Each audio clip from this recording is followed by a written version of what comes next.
Hi. Oh, you're not supposed to see that yet. You don't think about that. Don't just forget about that. You didn't see it. Hello everyone, welcome. It is Sunday, December 31st. Not 21st, definitely not. 2023. It's 1:06 p.m. It's New Year's Eve. How are you all doing? Welcome to Monday. Washa, Raven, Monty, Gandalf, Greedra, Laika, Halcyon Vibes, Esperwave, Blues, Mage, Laika, Mika, Captain Sheepy, Laura, Greedra, Bat, Augersley, Ilya, Gum Disease. Is that everybody? Did I miss anybody? Thank you for saying that my drawing is cute. I like to have a cute drawing for the end of the year. Hey, wait a second. Does my live 2D not have the normal effect on it? I think that it does have it. I didn't miss you. I said, welcome to you, Augersley. And I hope that you all had a nice year. I hope that you're looking forward to next year. You missed the me. I did? Marigold. Welcome. Hehe. I love games and New Year. I am not looking forward to 2024, but we'll make the best of it. Is the music too loud? Is it overpowering me? Please equip your daily power. What? The new year will appear. I really like that golden goblin. Marigold! It is good. It's okay. We're all out here making the beast of it. It's maybe 8% loud. I'll turn it down a little bit. That better? I really like this music. This is the music for the slot house in Shenmue 2. And it's about to loop. It fades out, so it's gonna be a little awkward. It's gonna come back in. That is perfect. Okay. The slop house. Yeah, where all the pigs live. It has hopeful powers. To me, it sounds like music for like a fashion runway or something. Washa.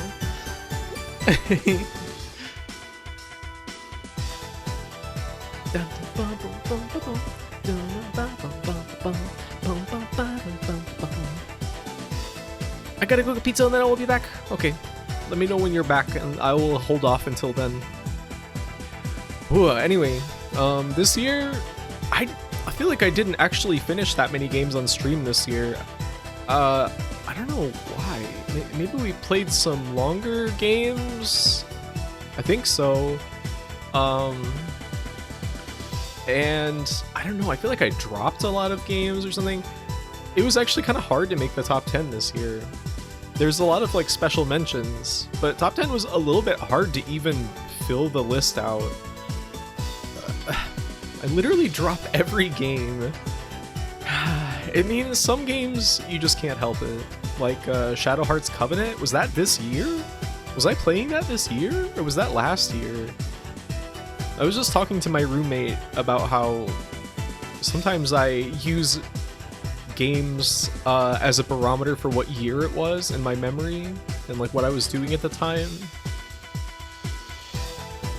Graphite, what does that mean? I will be driving for 15 minutes. Oh, so maybe you will miss some things.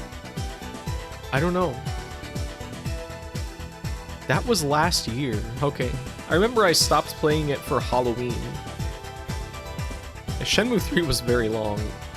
Shenmue 3, very, very long game and did not earn it. Stop watching Twitch and driving, Augersley, please! He's got the stream projected onto the inside of his windshield. He's just enjoying that. You saw a pumpkin in time for Halloween. A pumpkin?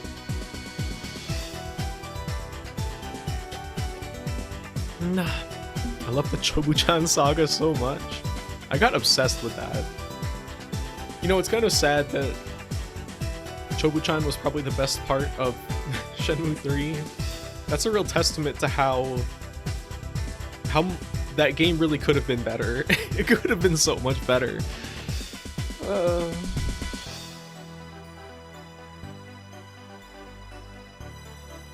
There was an attack with a pumpkin. I clipped it. Oh, I forgot all about that. I'm gonna do a quick filter, color correction. Yeah, I'm gonna put this motherfucker at 0 opacity.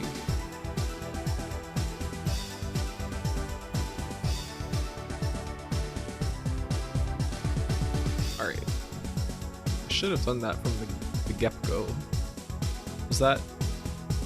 Yes, it works. I wish I could have finished Shadow Heart's Covenant, but maybe I will someday. Oh, sorry, bro. Welcome. Anyway, I don't know. Do you guys have any plans for New Year's? Gonna do anything cool? Gonna stay up until the ball drops? I guess for some of you, it might be the new year already. Fight game. I'm gonna play some fighting games tonight after stream. I have a can of Steel Reserve 211. I'm gonna drink that and brawl.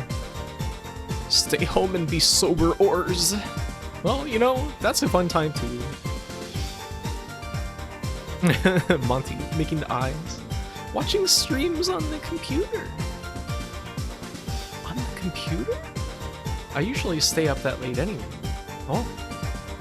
I ate like a whole box of crackers. I am going to be punished for sure. You're gonna be turned into a mummy where you stand from all the salt. Hello, Sixth House. Oh god, Steel Reserve. I think it tastes pretty good personally. It's yummy. And I feel like a tall boy of Steel Reserve gets me to like exactly the limit of how drunk I ever want to be. Not any further than that. Steel Reserve is back? I think that they maybe, like, they said they were going to discontinue it, but then they never did. And I don't know why. Like, as it approaches room temperature, you really start to taste, like, the pure alcohol flavor of Steel Reserve, which is not always pleasant. But I think it tastes pretty good when it's, like, freshly cracked. I had a pot pie before stream, and I think that it didn't actually have any vegetables in it. They advertised it as having celery and potatoes and carrots, but it had no vegetables. It had only the fake meat that they called beef. Beef. It's like B-E-apostrophe-F. That is like fake beef made with seitan, which is, I think, vital wheat gluten? I'll get me a 40 of that in a minute. I've never had a 40 before. I feel like that would be... I would be trashed. I would be a mess. I very rarely drink beef made with seitan. Not that type of seitan. I wish that this looped more cleanly and didn't fade off awkwardly, because I had planned to play this music through the entire pre-top 10. Let's see if we can get Shenmue 2 Slot House Extended. Oh, here's an hour-long version. Hold up. Yeah. Wait, there's Shenmue 1 Slot House, which is not as good. Alright, there we go. Now it won't be so awkward. It's on the same account. This music is gonna drive you guys crazy by the time we're done with the honorable mentions.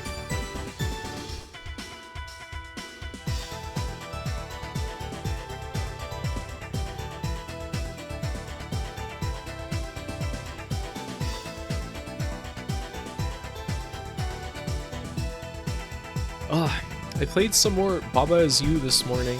That's been kind of like my morning thing, is like, after I eat breakfast and I sit down with my rabbit, I play Baba Is You and try to solve at least 1 or 2 levels. That game is really hard. I think that it is significantly harder than Steven's Sausage Roll, to be honest with you. People treat Sausage Roll like it's like the pinnacle of like evil puzzles, but I think Baba is literally like made by the devil. It is so hard. Hello, Doro. It's the game of the year, and I'm happy to be here. Are you becoming a rapper?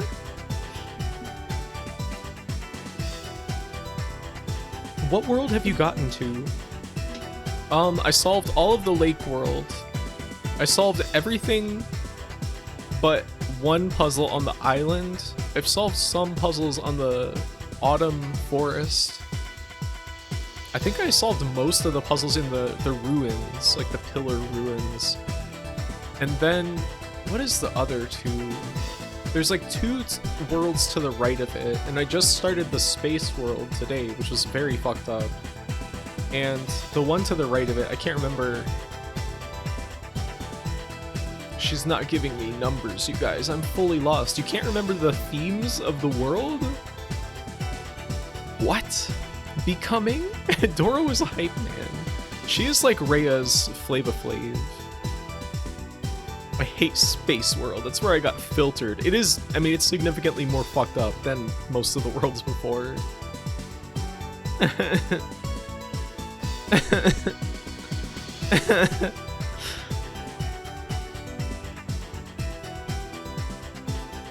wonder what Chuck D is doing these days. Flava Flav is like, he's still in like ads and stuff. But I think that the last time I heard of Chuck D doing anything was like a feature on a track by the Go Team, like on their second album, which was like, what, 2009 or something like that? Or was it before that?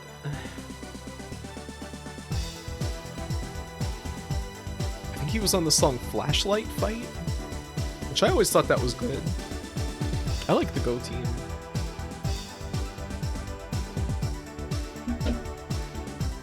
Ooh. Oh, on the Shenmue video for the slot house, it's just footage of the game. It's just Ryo. Wait. Yeah, I always have to remember if he's Ryo or Ryu, and he's just standing in the slot house, just like shifting his weight a little bit, and like a guy just like walked up in front of the camera and then faded out.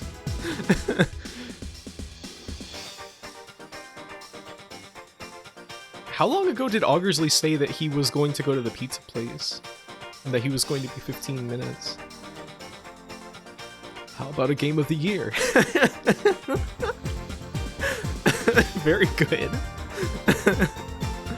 That was 40 minutes ago, but I've only been streaming for 17 minutes. Can somebody post the Cubalt dance emote at 09? So it's been 8 minutes. Yes, thank you. It seems fitting for this music. Blah. There she goes. Bop, bop, bop, bop.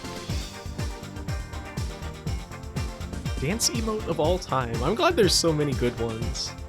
The dot dance emote is really good. Ilya's dance is amazing. This one is great.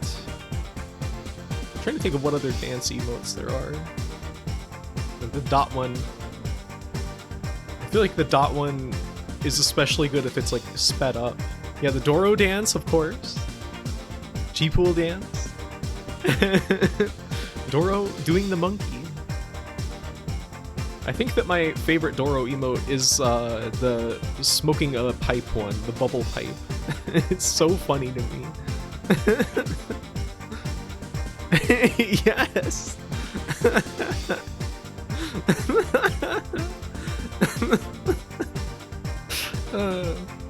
Sometimes I send that to my roommate if I'm trying to summon her to go smoke a cigarette.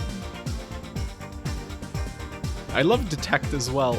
Detect is wonderful, but Smoke is also wonderful. Now Who's This is also pretty perfect, yes. I do use that one frequently. Hello, Pancake.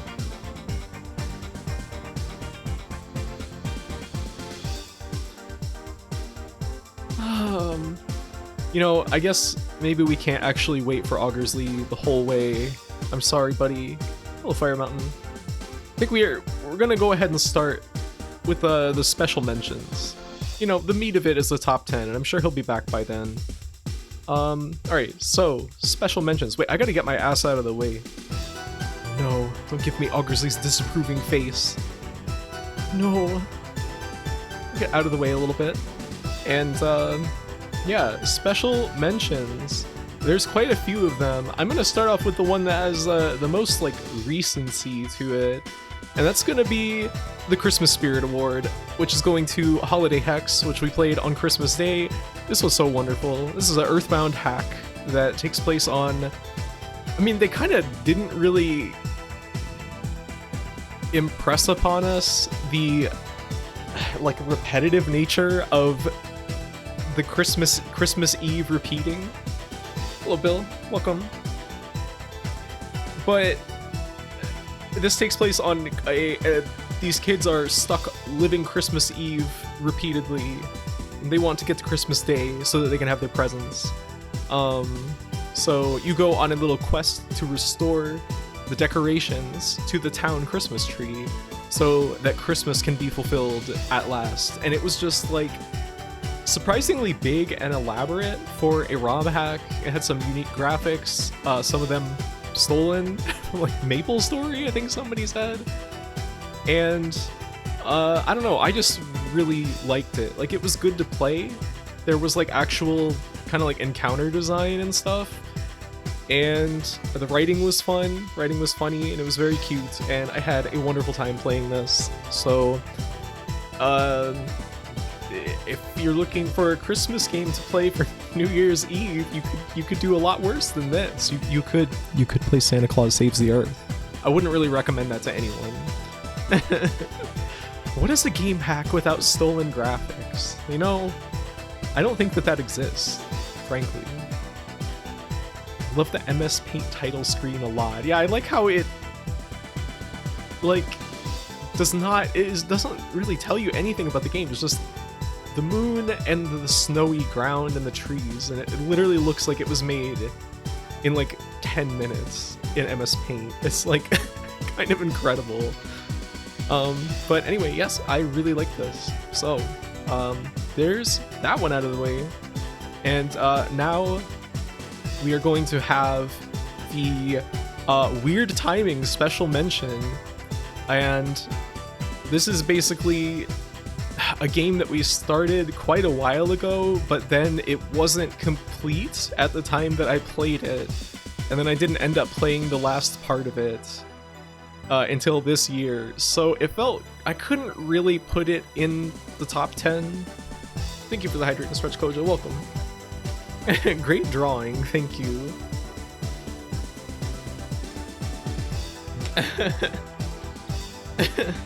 It literally looks like it was made. It was made. So this is going to Hrot, which I loved. For my money, this is the best of the Boomer Shooter Revival games so far. This is like a excellent game. You know, it's got great style. It's full of funny toys. Hrot? Solving a damn riddle with these descriptions. What? Why are you guys so confused? I played like the first part of it like last year. And we didn't finish it until like, I don't know, what was it, like 2 months ago or something? This game was absolutely fantastic though. If you like classic FPS games and you felt kind of like disappointed by some of them, like I wasn't crazy about a Medieval. I feel like I've said that like a million times now. And Dusk, even though I like it, I kind of like it less every time I replay it. So if you're looking for something really good, this game's great. If you like funny toys, if you like to play with a fucking entire working train set, like that is just randomly in a room in the game, this is the game for you. It's so good. It is quite silly, and I don't know, it just plays good. It was a great game. Yeah, pterodactyls as well. I wasn't crazy about the final boss in the third act. I thought it was like a little too dumb, but it was also kind of funny that they went just fully stupid with it. But yeah, Hrot, great game. I liked it a lot. We only played 1/3 of it this year, so I felt like it couldn't really go in the top 10. It would be too weird. If you like tiny puking dogs. I do remember that.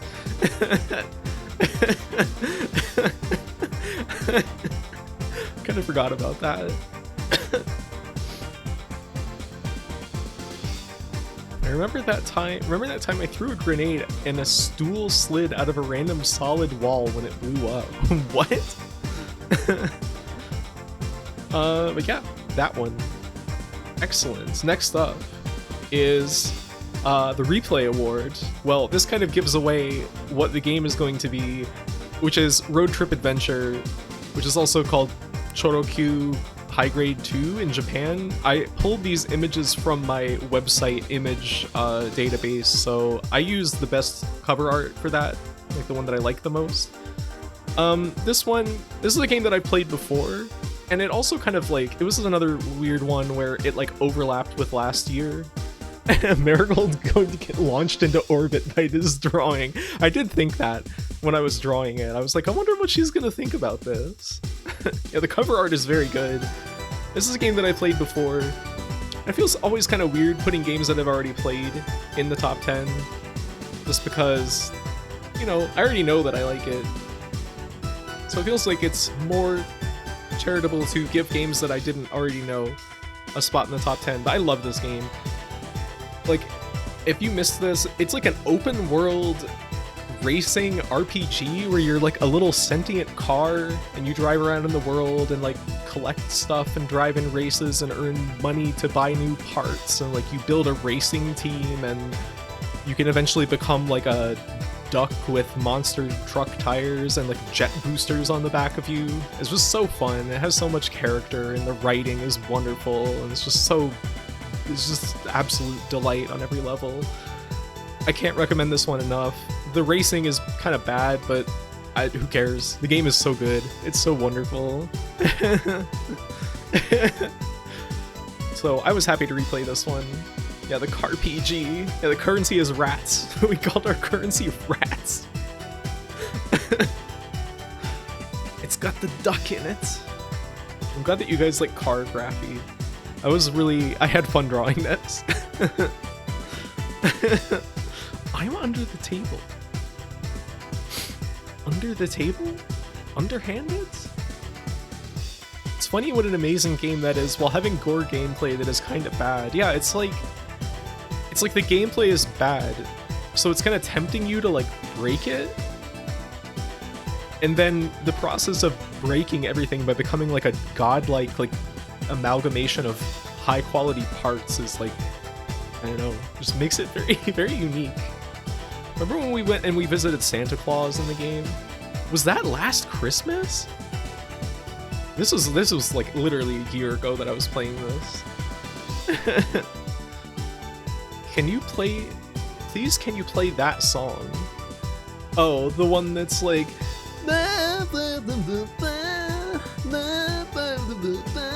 the one that Mocha said that she liked?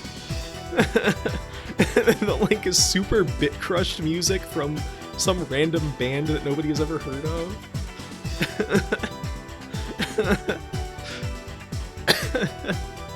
Car. That is Car.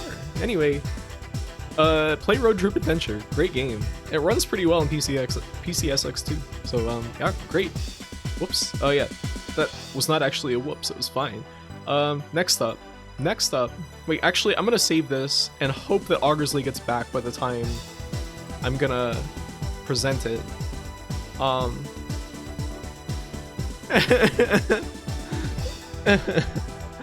The lyrics are very weird in all those songs. And next up, though, the Heart Award. Going to a game that had a lot of heart, but was very, very bad. Like, barely really qualifying as a game in some ways. But I love it so much. It brought me such joy and just a wonderful smile to my face. And do you know what that is? It's the Hysteria Project 1 and 2, which were like iPhone games that got ported to the PSP as downloadable titles. I really loved these games.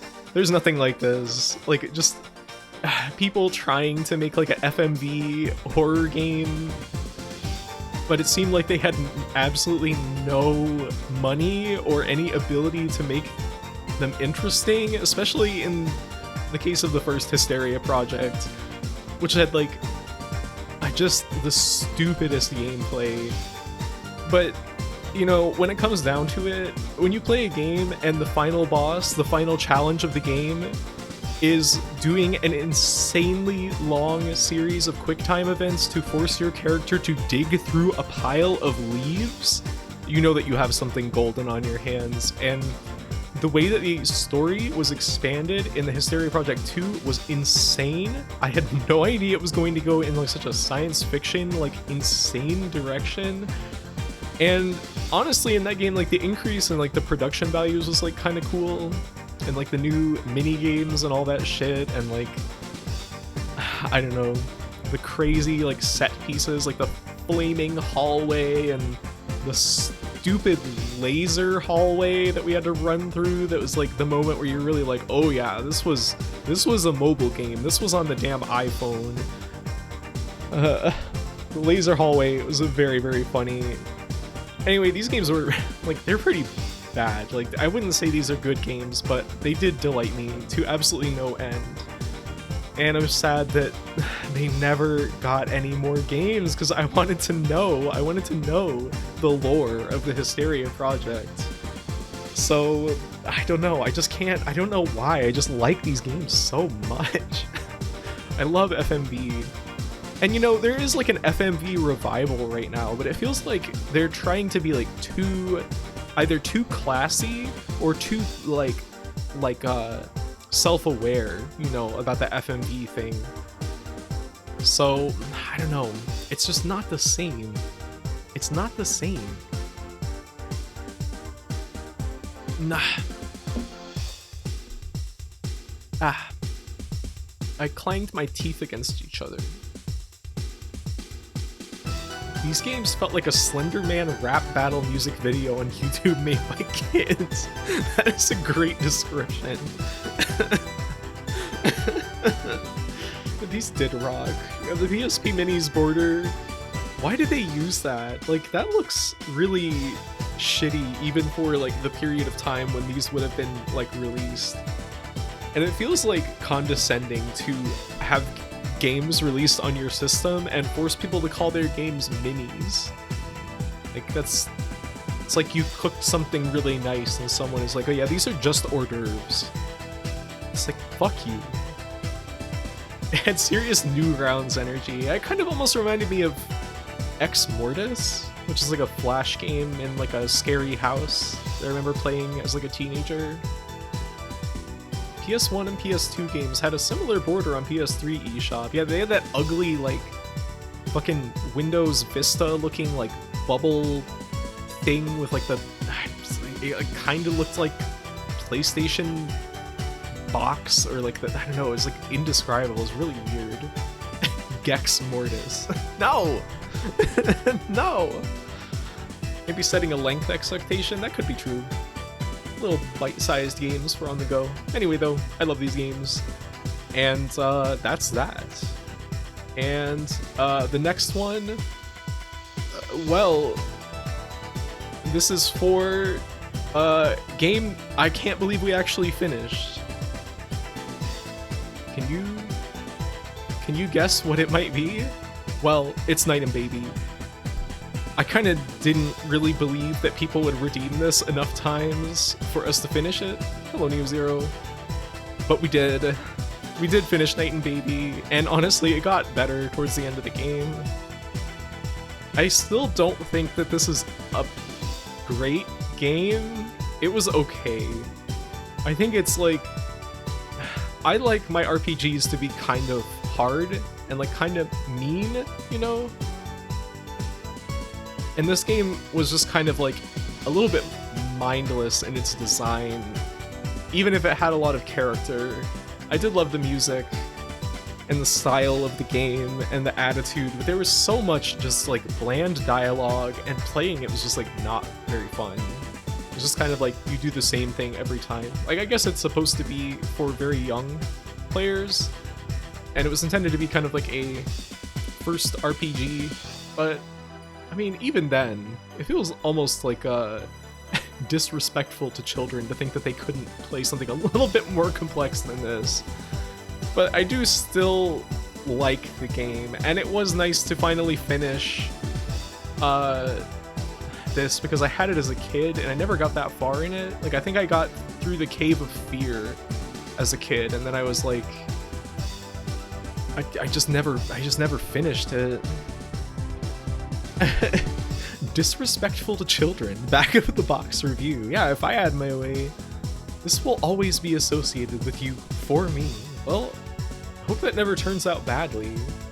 The JP cover is an all-timer. It is wonderful. There's like beautiful drawings. Or no, they're like clay models. Let's make that bigger.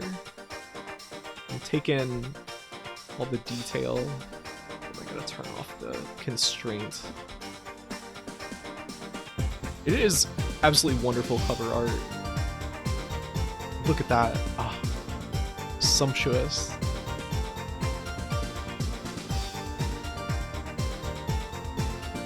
I really like the one on the right with Darkbeat and Ibki. They're facing off, rival bands of adventurers. I'll turn off this text so you can see it better. I just wish that the game was as fun as the cover art suggests that it is. I'm glad you beat Night and Baby and love it now. I wouldn't go that far. I don't know about love, but relief sculptures. It looks like some of these might be drawings, and some of them might be paintings, but I kind of can't tell. Like, they definitely have like a three-dimensional kind of look, but some of them definitely look like they're just drawn. They call it a relief sculpture because when the game is over, you're relieved. I did feel some sense of relief knowing that the book was closed on it after I finished it. Some of them seem to be clay. I think that, like, especially the one on the left, middle left, the trees look like clay. Little Baxter Crook. For the 25th consecutive year, the game of the year is Virtua Fighter CG Portrait Series Volume 7, Jeffrey McWild. Welcome back, obviously, with your pizza. Lower left is Doro Jar. It really is. Look at that.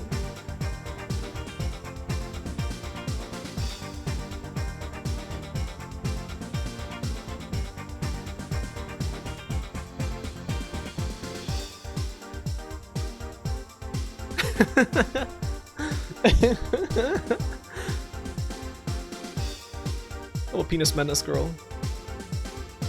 Welcome. I got that. It's an important part of the Graphy mythos. Anyway, I can't believe we finished this. Let's move on to the next game. In the honorable mentions.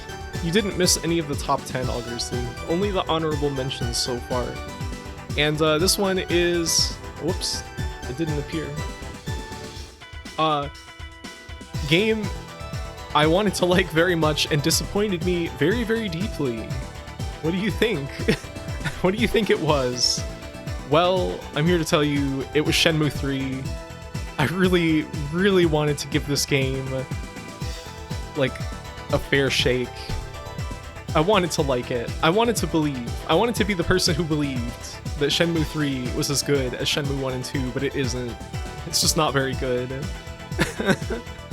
I was very, very direly disappointed in this game by the end, and just kind of wanted it to be over. Horse stance. We did have some good times. We had some good times with this game. We like horse stance. We like Chobu-chan. The best part of Shenmue 3 is you ascending 100 hours looking for those baby chicken birds. Those were fantastic. I still have the drawing that my roommate made for me that just is a drawing that says Chobu-chan and it has a little Chobu-chan on it. I have it on my monitor. That's always a happy reminder of the better parts of Shenmue 3. That end of the game where it's all the backers really sucked. Just guys that just look like gamers that you're like fighting before you get to Landi. It was pretty stupid.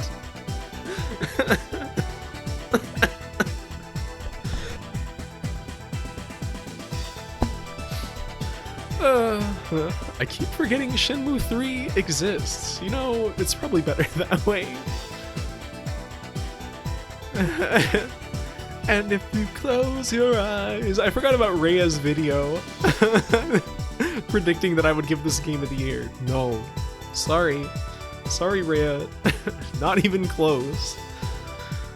No. It does suck. It's true. I mean, I guess they had to do it to get money, but... You think Yu Suzuki will make a Shenmue 4? I hope he does. I mean, maybe he'll get money from Virtua Fighter NFTs and be able to fund, like, an even worse Shenmue game? I don't know. The message from Yu Suzuki at the end made me so depressed. I don't even remember what it was. It will have his famous new sticker. What did I miss? Hey, Lives, you missed everything. Absolutely everything. I'm sorry. I backed the Shenmue 3 Kickstarter and have a physical copy and never played a second of it. Well, you know, there are good parts about it. I won't say that this game is all bad. I think that Shenhua was really fun. I always liked talking to her in the game. I liked Chobu-chan. And I liked... what was the other thing that I liked?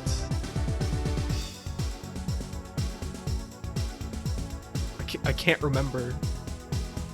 That was a terrible face, by the way. What? Oh yeah, Shenhua. Their weird game. Let's play Face Off. Can't even find out if those even came out. It seems like he just announced those NFTs and then did not make them. Maybe he was embarrassed. He was humiliated. Listen, Ryo, I want to know more about you. Thought there was a Kino part, but I was thinking of Shenmue 2. It looks like Doodlegraphy is climbing over the Shenmue 3 picture. That was intentional. It's supposed to look like I collapsed on it. That was the worst minigame in the history of them. But, I don't know. This game is just sad. It just made me feel sad. Shenhua being a master of torture was pretty good. It's kind of like, it's one of those games where it has good bits, like things happen that are good, but it is absolutely not greater than the sum of its parts. If anything, it is significantly less than the sum of its parts. It did have potential. They squandered it. I wish Doodlegraphy a very good day. I'm having a nice day today.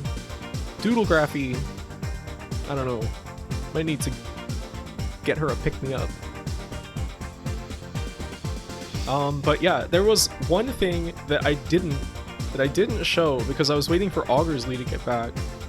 And this is the Obsession Award for games that just dominated my mind and took me over and broke me and reformed me into a new person. And that's Third Strike. Man, I played so much of this game this year. Mostly against Augersley. Hi, Nadia. Welcome. Like, I got into fighting games this year back in like January, and I first started playing with Monday.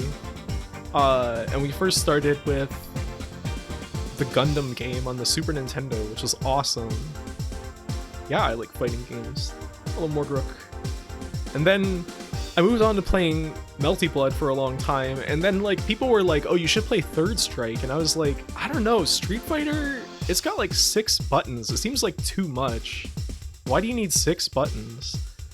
Like, this seems, I don't know, like this seems dumb. And I was always like, I can't do anything in this game. It feels so sluggish, and like I can't fucking fly around like in Melty Blood. I think this kind of sucks. But then I just kind of kept fucking with it and like playing it more and more, and then I started playing it on a weekly basis with Augersley, and I think this might be one of my favorite games of all time now. It's just so good.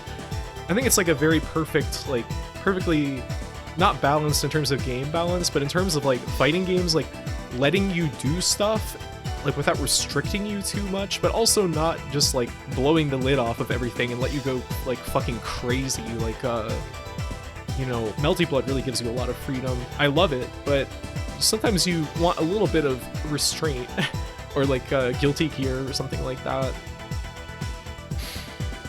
And it's super accessible, yeah. It's not, most characters are, like, you can learn a lot of tech for them, but most characters you can learn the basics of what you need to compete, like, against somebody else who's, like, at a, you know, maybe even a little bit better than you, you know, pretty easily. But anyway, I played a ton of this game. I competed in G-Pool's tournament, which was really fun. That was, like, one of the most fun things that I've ever done. Yeah, great. And, yes. Third Strike is probably the best fighting game I've decided. It has played 10. Well, you might not be wrong. Yeah. You ever played the Guilty Gears, especially Plus R? Yes. I love Plus R. I love Exard. I like Strive. It's not my favorite Guilty Gear, but I will play it. I want to play more of Plus R and Exard, though. She's trapped in the world of Street Fighter 3. I can't stop looking at it. I can win against Augersley 1 out of 50 times. You know, sometimes I play against him, and I'm doing kind of well, and I'm like, oh, maybe I finally caught up with Augersley, and then he'll say something like, oh, I'm using a different controller today, and it's like fucked up, and it keeps messing up my inputs, and I'm like, oh.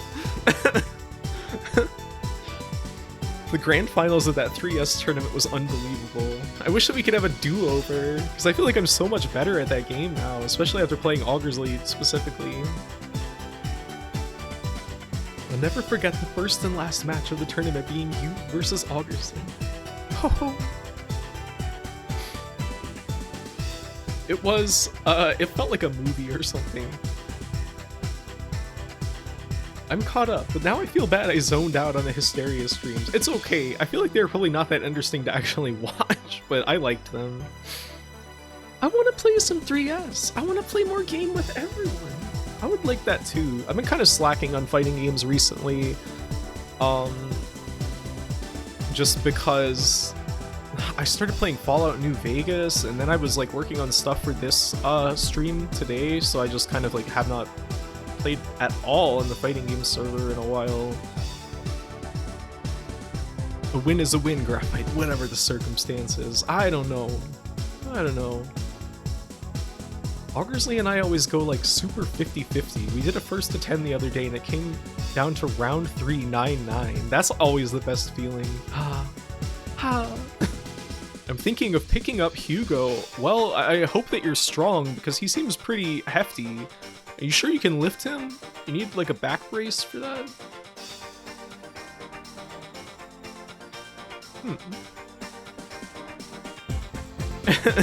I'm a chuckster.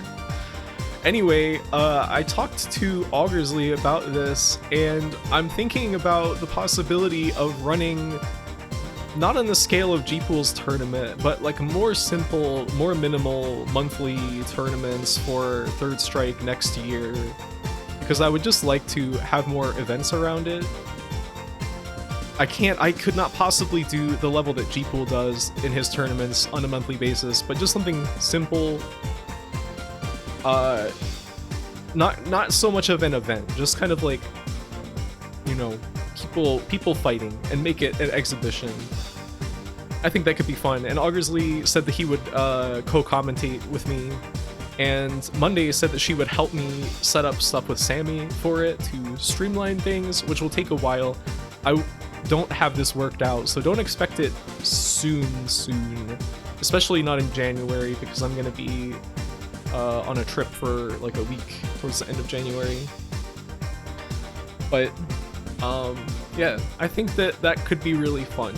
Just like once a month, do a little fun thing.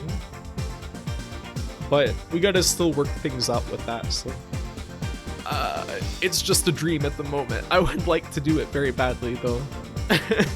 Friendlies, yes. Cozy little mini tournament. I would at least like to do, I don't know, I've been wondering, like, what kind of little prize could there be for, like, the winners, like the top 3 or something like that. I don't know. the admiration of the people. What did they say on Iron Chef? That the winner gets the admiration and glory of the people forevermore or something? A kiss on the cheek, yes. Augersley feels like he'll do amazing commentary. He's always screaming during matches. That's why I asked him, because he's like the most enthusiastic about that game and quite knowledgeable, and he will go crazy. Ovation and fame forever. A little doodle from you, like your doodle Pigraphis. I was thinking about that. What if people don't like my drawings? That would be disappointing. The people's ovation and fame forever. Graphy29, Rokusaburo Michiba, Iron Chef Japanese. Love your drawings, and thank you. We are all liking your drawings right now. Well, I mean, I know, but like, thank you. I'm not trying to farm for compliments or something, but I'm thinking about if it's like open admission tournament. What if it's somebody who doesn't even know me or something that comes and has no interest in it? It would be funny. Not everybody is gonna like my drawings. I've accepted that, and that's fine. But yeah, anyway, that's probably enough about this for now. The last thing to do in the pre-top 10 is, well, a $12 gift card. Yeah, a $15 gift card that I already spent $3 of.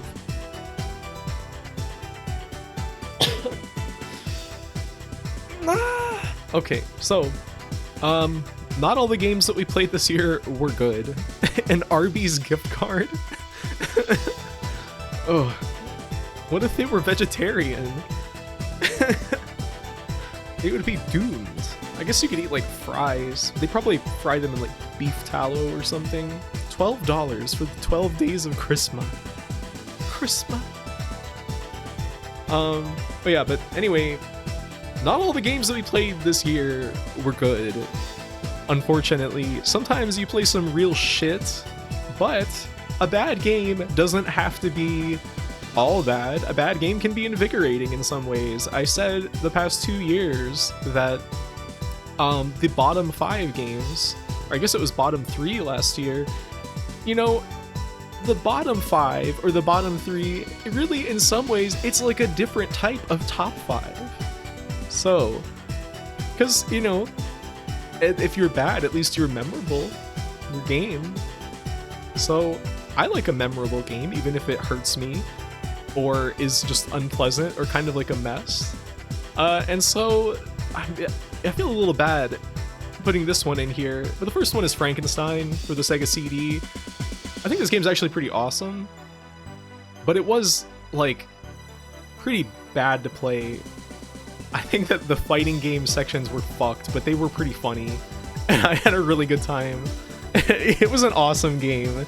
I love how that image is cropped. Yeah, it's because the bottom half of it, the bottom half of the image, because this was only ever sold as part of a 2-pack with Bram Stoker's Dracula, a horrible FMV platformer, like it was like almost like a belt scrolling like beat 'em up or something. It was like, really, that game was fucked. That's one of the worst games I've ever played in my life. The Sega CD Dracula, easily one of the worst games I've ever played in my entire life. It was so fucking miserable. Hello, Lily. Welcome. I did enjoy it. I enjoyed it.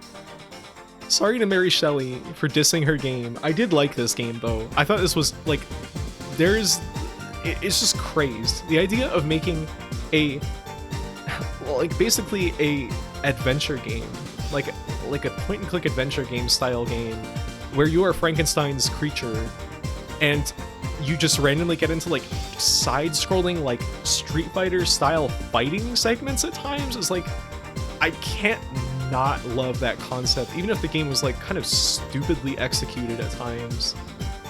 I don't know, I did like this one a lot, though. It's so funny, this game was only released in a double pack. Yeah, they didn't realize it could have stood on its own. Certainly Dracula wasn't helping it any. It was so cool. Bit crushed Keanu. Goss CD. Gow CD. Famous game dev Mary Shelley. The first ever. Mary Shelley came back from the dead to make this game. She really believed in it. The game's art direction was really nice. It looked great. Frankly, the backgrounds, like I wrote this on my review on my website, but it had like a weird, almost like a feeling of like a tapestry or something. The way that it was like dithered and I don't know, just like the color palette of the game. It had this like, it looked like just a woven tapestry or something, the backgrounds. It looks so amazing. Modern fighting games do adventure game modes that have so much less love put in them. I don't know what the obsession with having single player modes in fighting games is. And like people will complain if you don't, but I don't know. I rarely ever mess with those really. I guess people would be mad if you didn't though.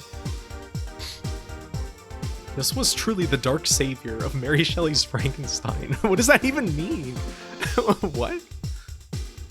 The 2-for-1 Monster Mash. They should have called it that. Rip Mary Shelley, you would have loved Bloodborne. Maybe someday we can resurrect her.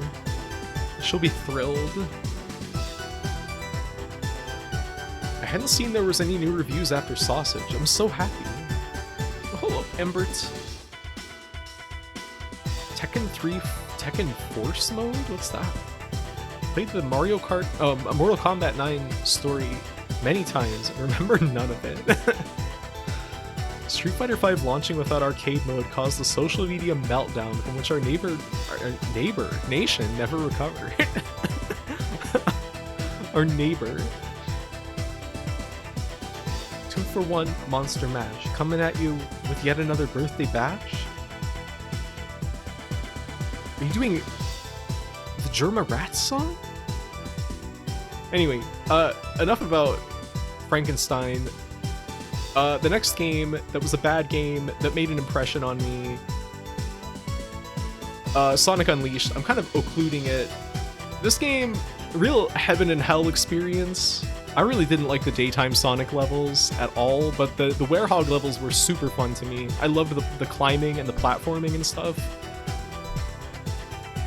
My Skeleton Witch, welcome. And I mean, this game was just like fucked. Like it was just broken. I can just remember some like really janky shit happening. And like the hub towns were just like miserable with those like Pixar people. Like there's like Veggie Tales looking ass people in the towns and stuff. And Chip, ugh. Like this is just not a good game. But it is like, I don't know, I couldn't stop playing it. And I did love the Werehog levels, and I thought that the epic music for the final boss fight was awesome. You kept trying to go for all the medals in the daytime sections. Yeah, because you need those to unlock more levels and complete the game. I felt the exact opposite. I think most people do. I think most people hated the Werehog levels. I liked it though. I felt insane trying to play Unleashed after 06, so knowing you love the night levels is even funnier to me. That's awesome. How far did you get in it? Were you playing the Wii version or the PS3 361? You can drink olive oil. What more could you want? Wait, you can? Professor Pickle, character of the year. I hate that guy. Oh! Werehog howl. And Chip. Ugh. I was playing the 360 version emulated, which crashed infinitely at the third daytime stage after I spent 2 hours playing night stages. What did you think of the night stages? I think they're really fun. I like Werehog, but did not like playing him. He is very cute. I think Sonic should just always look like that. I think that it's like a straight downgrade for him to go back. It's kind of like Beauty and the Beast. Sonic having a health bar made me scream. She was so pissed, Graphite. Oh boy. Can you draw a werehog? You know I should. What would I draw him doing? He should always look like that! Anyway, Sonic Unleashed. Eating a hot dog. Like all the artists that drew Werehog Amy. I didn't even know this was a concept. That sounds great.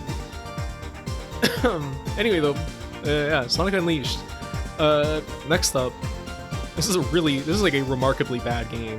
The Mummy Returns for the Game Boy Color. This is a piece of shit, but I don't know, like it had this weird like hypnotic property to it. Like the weird like the side-scrolling stages where you're just like running in like an auto-scroller and like everything kills you immediately, and the terrible fighting sections and like the weird like light gun sections. Like they went for a lot of variety for a game that didn't need it and did not benefit from it, and it's just bad. It's just an awful game. But I don't know, and the way that it would just drop story segments where it's like Ardeth Bay and Brendan Fraser are defending the mansion. It's like, what mansion? Who? Ardeth Bay? Who's that? It's like you literally have to have seen the movie to even understand what's happening in the game. It's just like fucked. Why did they try to put a light gun section into this? I don't know. This game captured your soul, yeah, in a device, and it took it away. He's giving the people's eyebrow. I did notice that when I looked at it. He's doing the DreamWorks face right there.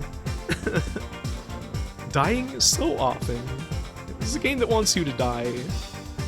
Game Boy Color games are so cool. I'm inclined to agree with you. I think the Game Boy Color is like one of the coolest handhelds, but this game, not so much. No.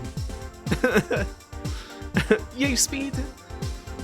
The light gun mode looked awesome. I mean, I would have liked it if it was done well, but it wasn't. Robopon Game Boy Color palette is so fucked. What do you mean? Emotep in the background with an axe. It looks so goofy. Yeah, he doesn't look like he's like part of the same scene at all. It's just like a candid photo of him like playing with his axe that they photoshopped in. They just use random colors for everything.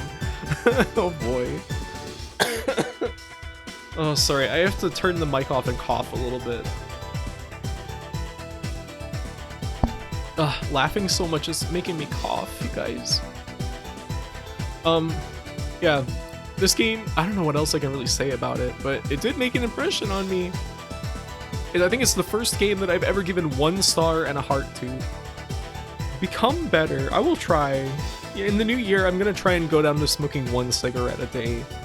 I think that that's maybe part of why I'm coughing so much. But anyway, the next game, bad game that made an impression. This is a game I really wanted to like.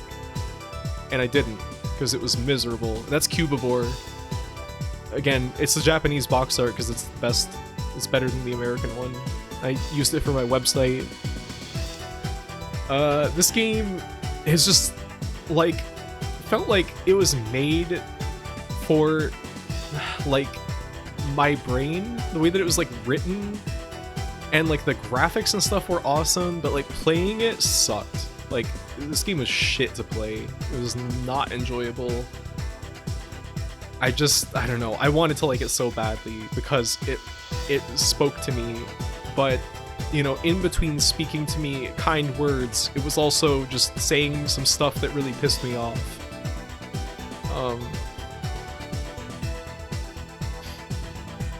I love Cubivore, but it is not a fun game to play. And it's like, I don't think that every game needs to be fun to play, necessarily. I've enjoyed plenty of games that are not fun to play. But, I mean, it was like, really just, like, beyond tedious in this one. Yeah, the 5-second track loop was awesome. The music that plays when you're in combat, and it just plays that piano loop for it's like 3 seconds long over and over. Terrible. I don't know. I kind of have to respect the audacity to make such short, bad loops at times, but oh my god. You loved the breeding themes in it. I didn't like that. I really don't like the breeding focus in the game. It's kind of revolting to me. I think some sort of paradigm shift in coding and compiling games happened during the Game Boy Color's time. Games got significantly better and worse in different fucked up ways. Maybe it's because I think that... Were Game Boy Color games coded using like C? Or was that Game Boy Advance? I remember looking into Homebrew, and I think for Game Boy Advance you use C. I can't remember about Game Boy Color. I don't know. This is a game that could have been really cool. And it's not like I wanted it to be like... I don't really know what I would have wanted for this game to be less miserable. I mean, would it be as meaningful if it wasn't? I don't know. It's the struggle of the wild, but I don't want to be any part of that. GBA has to be, because Golden Sun has a shit ton of questionable dynamic memory management. That's where all those glitches that you find come from, I guess. They were probably dev tools that made it easier to see what you were doing, at least. I DM you some Werehog Amy's to look at and enjoy later. Thank you. I look forward to that.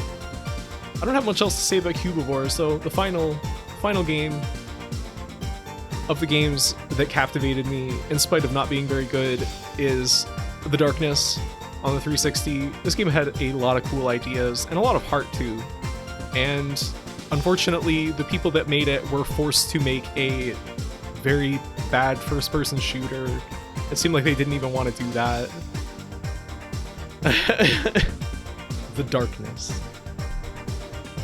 Would it be as meaningful? Yes, it would. Game Boy Color was in the assembly. It was really easy to write Z80 stuff. Oh. We play The Darkness 2 in 2024. I'll talk about that in a second. So this game, a lot of cool stuff. I thought that the parts with Jackie and what was his girlfriend's name?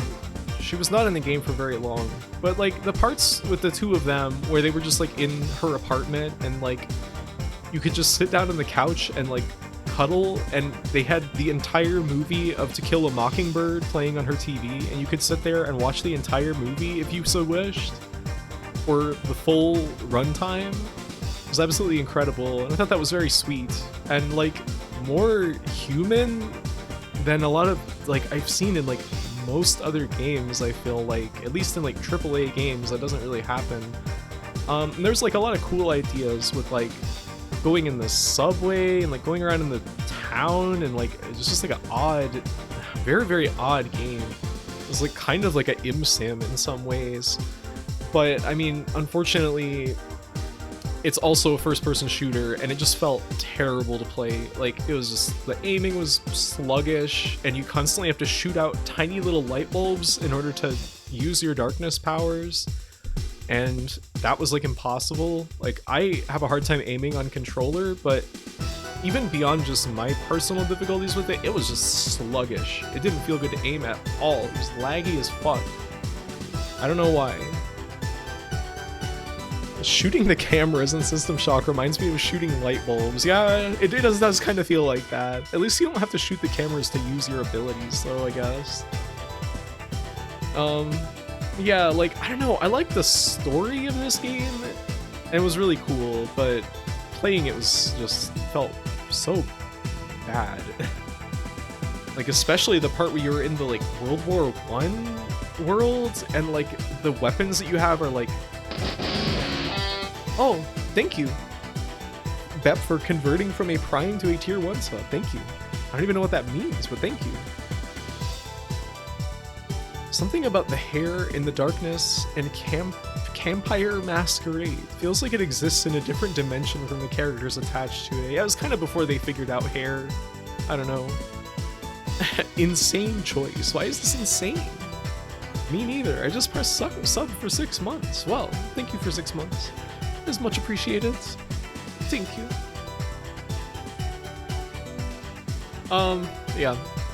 I wanted to like this game, and you know, I have been thinking about The Darkness 2, but I actually have that game, and I downloaded it, and I booted it up just to see, like, how do I feel about this? Do I feel like playing this anytime soon? And it's made by a different studio. I think, what is this, Starbreeze made the original one, I think? Might be mistaken. But I think it's a different studio for the second game, and it did have like a cool look to it. Like it looks kind of like a comic book or something. It has like a more cartoonish style, but that attitude, I hated the attitude. I played like a little bit of the intro of the game, and I felt so put off by the attitude of the game, and like just the, I don't know, the staging, and I don't know, I was really not feeling it. Maybe it gets better when you get further in, but it made a really bad first impression. I'd like to try it eventually, but I don't have super high hopes for The Darkness 2, unfortunately.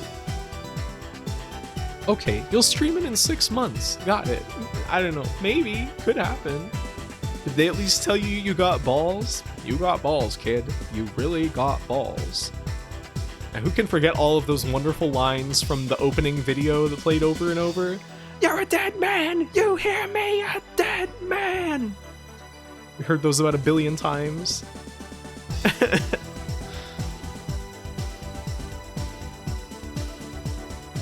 Darkness 2 has to be a less disappointing sequel than Shenmue 3. You know, you would hope so, right?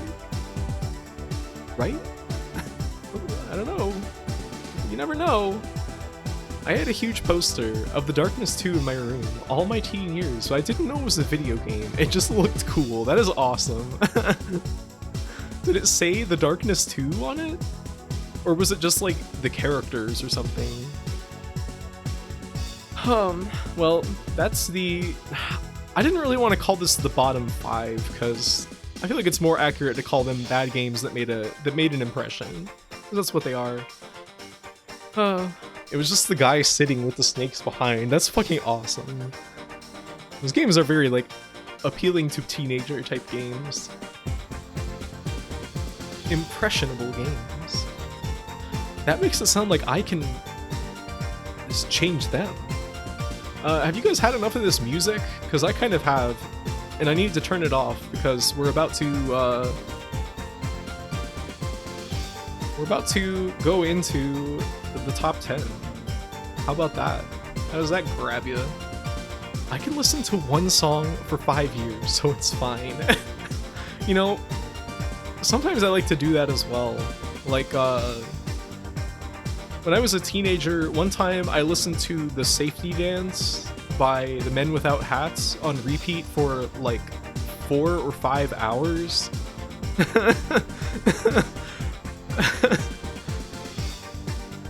Play the Cubivore loop instead. No! No! Hold on. I gotta take VTube Studio out of full screen. Alright. Alright. I'm gonna turn this music down. And I have a sound cue that's gonna play as we phase into another place entirely for the top 10. Where is this? Where are we? I don't know. We just appeared here. I don't really know what this is about. Play the song from the Ring Terror's realm. Can play the Christmas music from Blue Stinger. Wow, beautiful world. Flowers world. Well, so we're gonna start the top 10 countdown now. And like I said, it was like kind of hard to the Sonic Unleashed nighttime battle music. No, nothing like that. I hope that this is not going to be too loud. I didn't actually check the volume. It might blow your speakers out. Be prepared. One time my little brother put speakers playing a YouTube Poop Robotnik song against the door to my bedroom and just left it there. This sounds like a 8 Lives childhood experience. actually like that music. What, the Sonic Unleashed music? Oh, the nighttime stages had good music, but the battle music, I wasn't crazy about that. It got pretty annoying. You like that too? Well, I can't take that away from you. Anyway, like I said, it was like kind of hard for me to even fill out the top 10 this year. So, the first one might be surprising, and it might even piss you off. And this is okay. The way that I did this, I wish I could have done it a little better. I wish I could have set something up with like Sammy or something, to make it a little smoother. This is gonna be a little bit, scuffed, as the kids say. Thank you for the stretch. So funny, the nighttime music was so good and chill and is interrupted every 10 seconds. Based scuff streamer. Anyway, here we go. We're gonna start with the reveal now.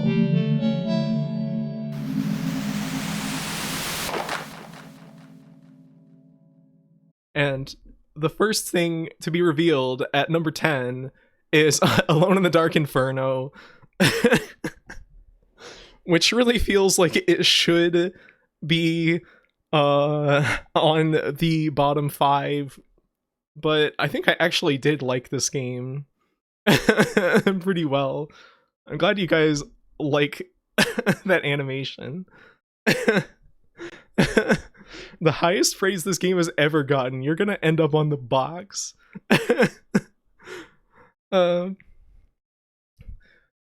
But this game, like, this was fucked. Oh, Snoutsprout, thank you. I worked on this. I made this animation in 2 days, across Thursday and Friday. I was really sweating. And just like rushing to finish this. Like, I think I finished assembling everything like last night. Thank you. Drop also loves this game, and probably more. I would believe that. But anyway, this game, I mean, it was really bad. But, you know, it's a special kind of game that can make me, like, physically ill and, like, also crack me up. So, I don't know, I can't help but love it. I mean,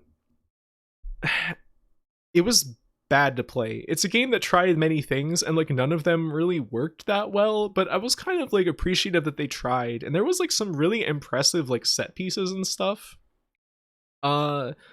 In the game, like the opening when you're in that building and it starts like falling apart while you're inside of it, there was like some really cool stuff happening there. And like the first, like the big driving set piece where you're like driving to Central Park or whatever, like I thought that was actually pretty cool.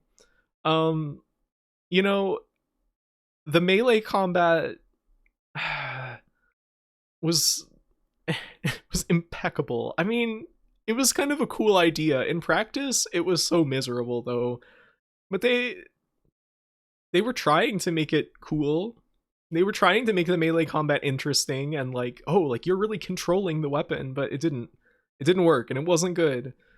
But they had a lot of cool stuff, like climbing around inside of the cars. Like there was that one part where there was like a car that was like stuck vertically and we had to climb into the car and crawl up through the seats and out the door on the other side to like continue. And you know, the like weird inventory system where you look down at Carnby's jacket and you have all these like little slots and stuff, and you know, just the entire like the crazy ass story. I have like a weird thing for like religiously based like bizarre horror stories, so like having it be all about like Satan and like, oh, they have like built this machine under Central Park and the alchemists protected the machine for like hundreds of years or whatever. Like all that crazed shit like really did it for me. When the story was not good at all. It was like stupid. And I mean, there's like a lot of stuff in it that did not even make sense. Like when we find out that Carnby is like 100 years old, and we find that out by a doctor in an ambulance accessing his medical records, which why was he allowed to do that? And if his medical records were last updated like 90 years ago or whatever, why would a New York ambulance even have them in its system? And like it just doesn't make any sense. It's like just total nonsense. But the game itself is so crazy that you don't even think about that when you're playing it. Um, I don't know, just like I don't really know what else to say. It's just a crazy game. Game made me feel like I was having my brain melted. Hold on, I have to cough again. Okay, I'm good now. She will play Da Vinci Code for PS2 in 24. In 24? Oh, 2024. The completely insane way that Carnby holds the spray to spray himself because they didn't want to swap hands. Yeah, he's really like twisting his wrist around in some crazy ways. I was laughing so hard at that train scene. The train set piece was pretty good. It was just insane. It's like so fucked up. She was so wrapped up in this to eBay a copy to continue playing. Yeah. I mean, I felt like I had to continue playing it. There was like no way I couldn't do that. This might be the only game in history where you have to manually blink your eyes. Yeah, that's another thing. Manually blinking your eyes, like those creatures that spit slime at you, and you have to blink Carnby's eyes rapidly to get the slime out of your eyes. That's cool. It's awesome. And who could forget what was his name? The Lufernicus, the guy at the end of the game, the old man that was awesome that we needed more of. I can't remember. Hermes, yeah. That guy was awesome. This game caused me physical pain from laughing so hard. It is that kind of game. I'm glad that it brought you joy. Utter nonsense. He was the key. The key. Who can forget, what's his name? I couldn't remember his name because he was only in the game for like 15 minutes. We drove around with him in a car. That was fun. Yeah. I liked this game. In spite of everything, I would really rather see AAA games that go for broke and absolutely achieve nothing good than, like, I don't know, like a polished game. I always love to see that. Love Cornboy and his friend Hermie. Hermie Hopperhead? Say it ain't so. Anyway, though, that's number 10. I have to turn this off and turn on the next one to get ready. And then we let this animation repeat.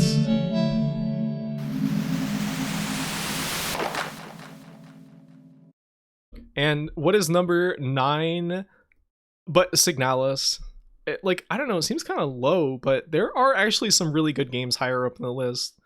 I like Signalis a lot. I thought it was cool.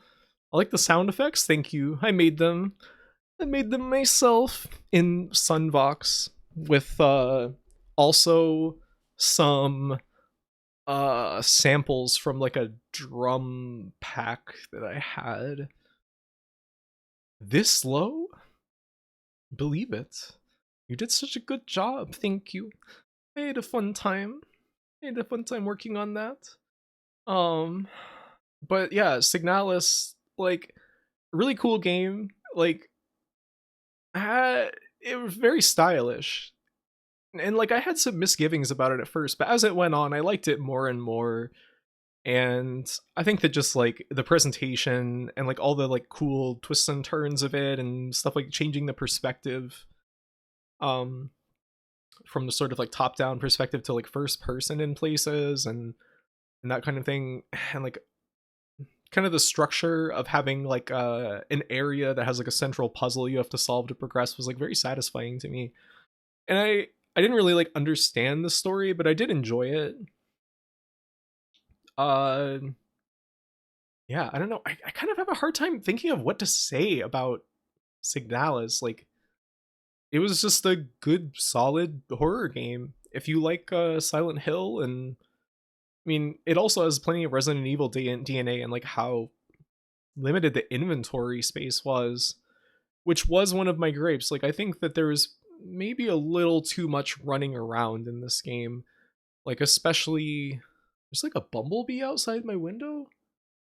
What are you doing? It's it's December 31st. Was there a bee outside? What? But yeah, there's just like a little too much like running around from like either end of the world to solve puzzles for my taste, but overall, I did like this game a lot. So, I don't really know what to say, and I especially don't know what to say because I don't want to spoil anything. Because there's people in chat saying that they didn't watch because they want to play it. Hold on, I have to cough again. My throat is not having it today. Sunvox looks so cool. I need to mess with it. It's great. Great free software for making music. If you don't mind using a tracker interface for inputting notes. Cold bee. Hello, Gelhound. Signalis is just incompatible with me, somehow, despite trying to like it for ages. I'm sorry. Did like it. I thought that it had like some cool background information. The world's building and stuff was interesting. I wish that the characters were a little bit more like distinct from one another, but I did like the game a lot overall. I'm sorry, I'm having a hard time thinking about what to say about this game. Just know that I did like it a lot. Enough to make it into top 10 and more than Alone in the Dark 2008. So, let's go on to the next one. I feel like I'm taking so long. I'm gonna run out of talking power.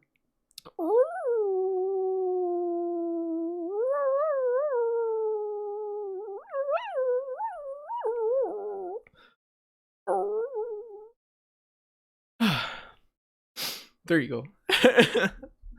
Anyway, let's move on now to number 8. The next one. The next one. After this animation loops.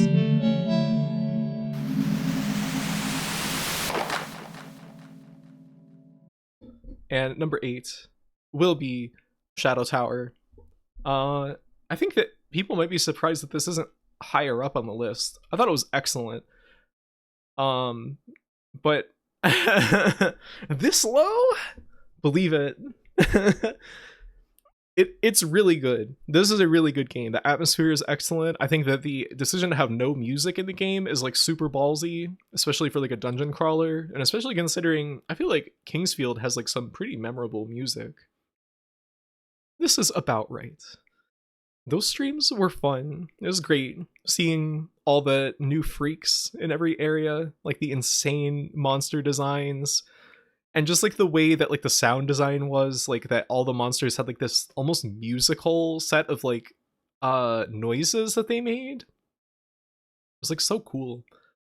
And just like the atmosphere and the strange characters that you encounter, like the little rat guy that kept popping up. I don't know, I love this game, but it's a little lower on the list because I felt like the water world and the fire world were both really just mediocre. Those are like pretty mediocre areas, and that's like a third of the game, I think, overall. So those kind of like took it down a little bit. Yeah, that was PlayStation 1. You didn't know? That's all I saw. You should play this game, Augersley. You should see the rest of it. Though I don't know if you will like it, because it doesn't have any funny stuff like Orladin and like the giant skeleton throwing a boulder. But it does have a little rat that talks to you. But yeah, those two worlds I wasn't crazy about, and I think that the inventory management was a little bit annoying. It was just like a little bit tedious sometimes, like constantly have to like switch stuff around for different situations. But overall, I thought this was really cool. I'm glad that I finally got around to it, because this is one of the only From Software Kingsfield style games I've never played. I think that the only other one left is Shadow Tower Abyss. I haven't streamed Kingsfield 4, but I have played it. It looked as good, if not better, than Eternal Ring. Eternal Ring looked pretty rough for a PS2 game.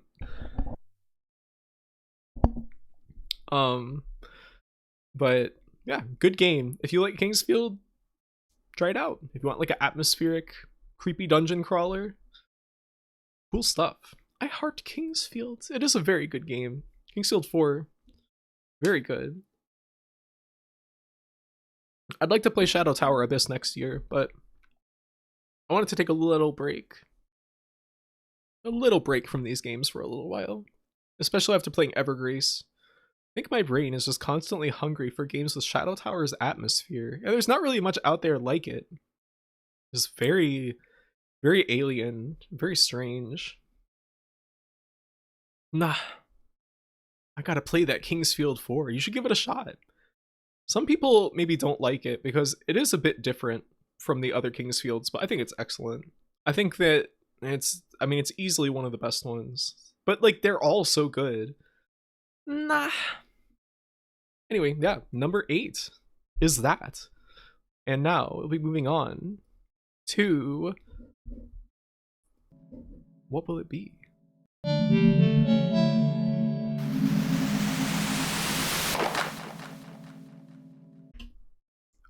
It will be Realms of the Haunting at number 7. Cool game. We played this after Normality, which had a similar style, but this game kind of like took the gameplay of Normality, just kind of like a Doom or like Duke 3D style, like a game engine, and added on like, you know, point and click style interactions and puzzles. And then they also put like a first person shooter onto it. And like, I don't know, it was just such a crazed combination. Plus they had like really well produced FMVs with like actually pretty good acting. I think the story was very interesting. And again, you know, like Alone in the Dark, is like I got kind of that weird like religious occult kind of like themes to it that I found really fascinating. And there's like all this just like weird like deep lore to it. That was like, I don't know, I was just really into it. All the like angels and demons and all that crap. My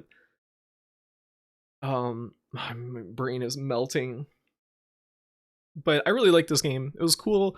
I think it had too much reading, I think. Like it felt a little bit like at odds with itself sometimes, like kind of wanting to be an action game but wanting to be an adventure game, and it's like it maybe didn't always cohere, but it was really cool and it had great atmosphere, and I thought that the game was absolutely beautiful. It was like some of the best texturing I've seen in like a DOS era game. Or was this Windows? I guess. Yeah, beautiful game. Kind of a little too confusing sometimes. Level design, cool. The controls were fucked. I kind of like can't remember now. My brain is like saving me from it, but I remember the controls being absolutely fucking crazed in this game. I think it was like you control the guy with like the arrow keys, and strafe left and right are like left angle bracket and right angle bracket. So you can like Kingsfield style strafe, like circle strafe, but it was not easy. I don't know if there was a way to give it like normal modern controls, but I didn't bother. I would say that the only things that really let me down about this game is just that the action gameplay was like not great. It was like a little bit annoying. And like I said, too much reading, and occasionally some puzzles that were like, you know, come on, dude, what are you doing? I like this game a lot overall. You know, there's really nothing like this out there. There's never been anything else quite like this ever. So I liked it quite a bit. So SGF had to do something weird to make the controls better when I watched him play through this. Yeah, I think he used a DualShock 4 and he put the mouse controls on the touchpad, which is pretty genius, honestly, to make it more seamless. Sorry, I had to cough again. Oh man, all this talking is kind of wearing me out. You do get to make a bong for a demon at one point in this. That was pretty amazing. And it's like, it literally says bong somewhere in the area, and like then you make it, and then like a guy who looks like hold on. What was it called? Warp Records Artificial Intelligence.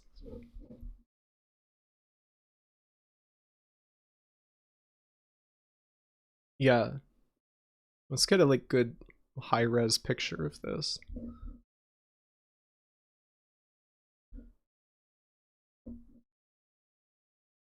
It was like a guy who looked kind of like in this style, and like you make a like divine bong for him, and then he smokes it, and then you get like what do you get, like a sword or something? This is a good compilation. But it always made me think of this. This like specific cover art. Anyway, though, Realms of the Haunting, good game. I liked it a lot. Number 7. Now, did I turn the thing off? Yes. Coming in at number 6. What will it be?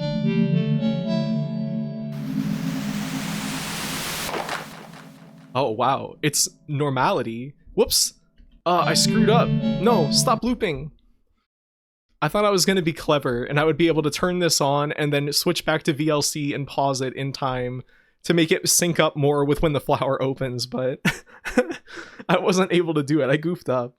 Anyway, yeah, number 6, Normality. So these are kind of like, I feel like it's cheating to put 2 very similar games by the same developer in the top 10 right next to each other, but honestly, these 2, Realms of the Haunting and Normality, both made by Gremlin, with like very similar style of like gameplay, but Normality had no first-person shooter elements. It was like a straight point-and-click game that just happened to be in like a Doom-style engine. This one edged out Realms of the Haunting just a little bit, just because I kind of like enjoyed playing it a little bit more. Like, it was more fun to explore, more fun to like solve the puzzles, I think. And honestly, I thought the game was like pretty funny at times. Like, it had kind of like rancid aesthetics, but even that kind of grew on me after a while. But yeah, I don't know. Good game. It did get bad at the very end, though. Remember when the part where the game was so dark you had to make the gamma insane? That was fucked up. In the sewer at the end of the game, that part was just bad in general. I really didn't like that sewer. It was not enjoyable. They are sibling games, so it makes sense for you. Hey, that's a way to frame it that makes it work. So glad I beat Realms of the Haunting. Oh, it beat. Were you rooting for it? Normality was really, I really enjoyed watching it. I enjoyed playing it. You know, the puzzles, they were pretty insane, but like, I found that pretty satisfying to solve, especially the completely ridiculous one where like the solution to the puzzle was to put like broken furniture on a bed so that the guard would come over to clean up the furniture and then he would immediately fall asleep on the bed. Like, that's insane, but I just kind of like figured it out intuitively. I was like, oh yeah, that seems like what this game would do.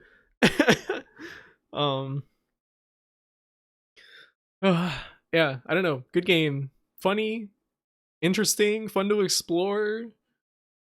The guy's voice was like very funny to me. That was so amazing to me. Thank you. It was so funny how she just clicked with the game's deranged logic for the puzzles and breezed through a lot of them. I feel like this game would not be number 6 for a lot of people. It's just for me, for my twisted mind. It just like melded with this game somehow. Why is there like a green goblin hand on the cover? There was no goblin in that game of any description. You are the abnormal one. Yes. You are the normality one. You were the goblin. It's a metaphor for society. Oh, of course.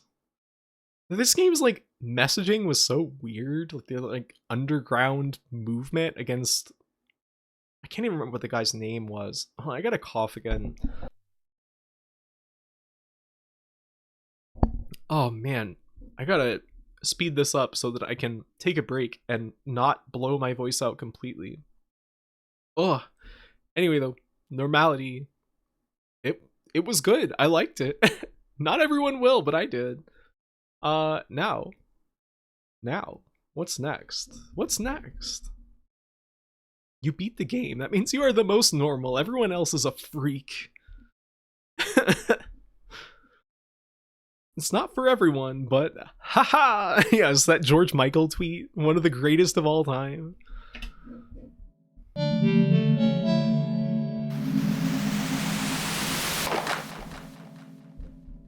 This is the next game at number 5, Breakdown for the Xbox. You know, this game was really simple. It was like very simple. Like, remember we found like that strategy of using the slide kick into the uppercut, and I just basically used that on every enemy for the rest of the game. Like, it doesn't even matter.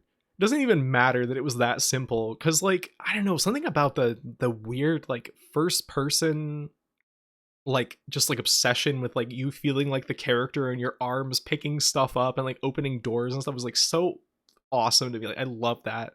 I love that. And I really love like the environment design and stuff, how it has that like barren, you know, this generation type of like offices and like buildings and stuff. I don't know, it was just so cool. It's just very cool. And like, it was really hard. This was a hard ass game, but I like, and we were playing on easy, but I like respect that. Like, it felt good to play. Honestly, I got frustrated at some parts, and it was not always good, but I thought this was a really cool game. I thought the story was like, it was kind of dumb. It was just kind of like a dumb sci-fi story, but something about the way that it was told was like really did it for me.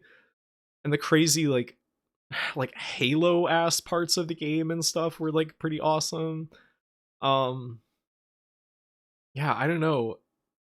I just really liked this game. And there was like that part where we had to keep climbing through the same like repetitive like copy pasted tower over and over.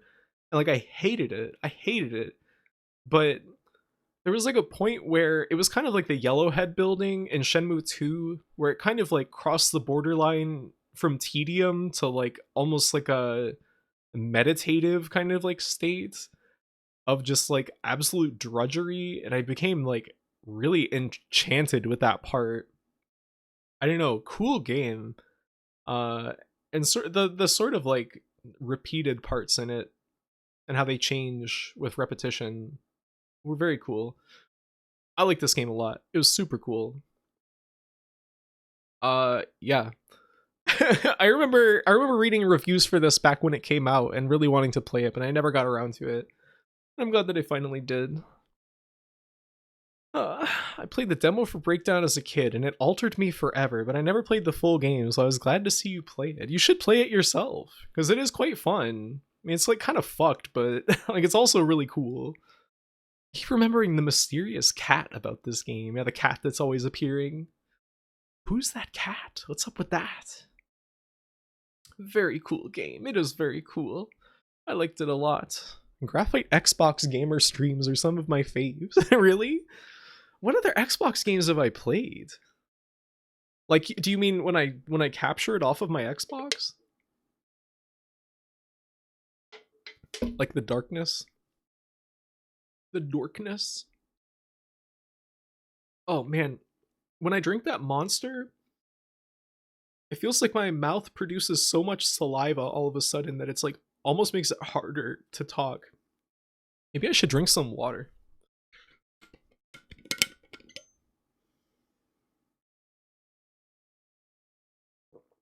Ah. Oh, that's better. Just Xbox core stuff like Darkness and Sonic Unleash. I really like that period of games. A lot of people look back on the 360 and the PS3 era and kind of like write it off completely. Like, it's like, oh, this is like the years where video games were just bad. There's like nothing worthy there, but I think there's a lot of cool stuff in there personally. Maybe that's just because I was in high school when all that was happening, so I have some nostalgia for that era still that I don't have for like the PS4 era, even though there were some good PS4 games, not many though. But yeah, number 5, Breakdown, good game. Play it if you can. I wonder if whatever the Xbox emulator is can play this yet. If it can, give it a shot. Now, we move on. We move on to number 4. Wait, I forgot to activate it. We're gonna get a do-over.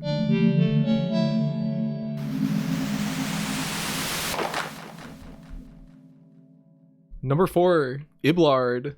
I think that, when did this get a translation? Was it like last year or earlier this year? Really good game, beautiful, absolutely beautiful, like soul healing type of game. Remember that pig? The pig that tumbled around? Beautiful. Beautiful. Absolutely beautiful. Bonkers, crazy, beautiful game. This was in Spanish, right? No, this was translated to English. System Satcom. Wait, did they make this? Wow, that would explain why it was like so enchantingly beautiful. I'm a little scared of the flashing, but I gotta. In Iblard, I guess it did have some flashing. It was a really good game though. It's just kind of like a gentle, like light little journey through a fantasy world, and I don't know. It was just a delight to look at and a delight to walk around in, and like the little conversations here and there that you have with people, and like the little puzzles and stuff. I don't know. It was just so delightful. It made me feel so happy.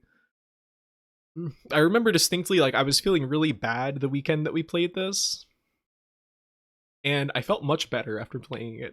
So, you know, it has a place in my heart for that reason. It made me happy.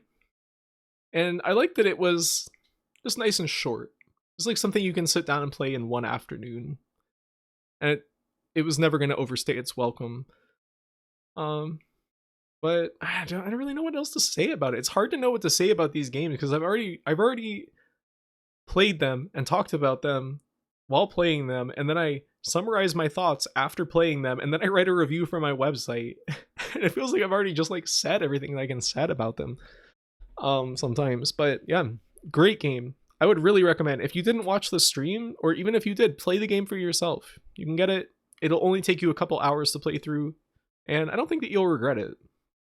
It's just a nice little jaunt, a little adventure. Just something light and fluffy and beautiful, and based on some who's the artist that it's like based on some guy's paintings. In a way, I can kind of see it on the picture, but I can't tell. I will, maybe. You do it now. Yes. Naohisa Inoue. Yes, that's who it is. I remember Picky showing like a documentary about him or something at some point. I think when the game got translated. You start playing that Iblard now! Yeah, exactly. If Moko was here, she would be saying that. Maybe she wouldn't. I shouldn't put words in her mouth. But yeah, great game. I feel like a game at number 4 I should be able to say more about, but all I can really say is that it's beautiful and it made me happy in my heart. So we'll go on now to number 3. Which will be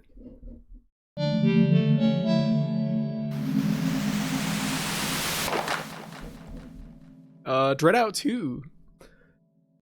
I was worried about this game when we started playing it because there was people who said that it was not as good as Dreadout 1 and Keepers of the Dark, which I loved. I loved those games very much. I think they got very high billing last year as well. And you know, I think it was just as good. It was just as good, if maybe even a little better, possibly. Yes, the motorcycle guy, Pochong Motor, most wonderful guy. This is a game that's like, the story is not really much of anything. Like, there is a story, but it's almost kind of like an afterthought. Like, there's not really characters or like anything like that. It's not that kind of game. This is just like a crazed like factory of just delight and surprise. Hello, Benji. Welcome. I mean, it's just like a game that delights in constantly throwing new insane stuff at you to make you go, holy shit, this is fucking crazy. And I gotta respect that. And it really did make me do that a lot. There was a lot of stuff that happened in this game that was very surprising. Like, there's like that giant guy in the stealth section, and there was like the tall ghost lady that was nice to us, and that room with all the babies fighting, or like they were having like a party and it played some like crazy like nu metal music. And Pochong Motor, who can forget Pochong Motor? One of the greatest guys in the entire game. It was just so awesome. And like, I was worried because I had heard that it was like an open world game, but the open world sections were kind of like Sonic Unleashed, where it's just kind of like you have a hub area you can kind of walk around and there's like characters to talk to. There's like a couple little side quests, but it was mostly just kind of like fun to walk around in that little town, and it gave like a good kind of like a pacing to the game, I guess.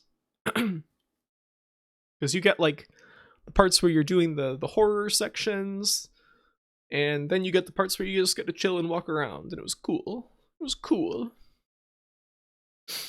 I only saw some of this, but I was completely fascinated by what I did see. I would really highly recommend playing all the Dreadout games. Like, I can't recommend them enough. They're all so good. Oh man. Hi Bordito, welcome. Comparing it to Sonic Unleashed is so funny to me for some reason. It's literally the hub areas are like Sonic Unleashed, and then you go into like a level. You go from the hub, you go to like the level, and the levels have varied gameplay, just like Sonic Unleashed. Kuntilanak, is that the tall lady that was very nice and lived in our apartment building? She was wonderful. I don't know, just good ass game. It delighted me and made me very happy. And you know, the melee combat stuff in it was not as bad as I was thinking. Like when I heard Dreadout added melee combat, I was like, oh no. But it was actually like, it was kind of fine. Like it worked fine. I loved the coffee quest for like the civet coffee or whatever. I can't quite remember that. But yeah, great game. Highly recommend all the Dreadout games. If you like horror and being surprised and a lot of variety over and over again. So yeah, that's number 3. Now let's move on to number 2. I really am gonna have to rest my voice soon, so forgive me.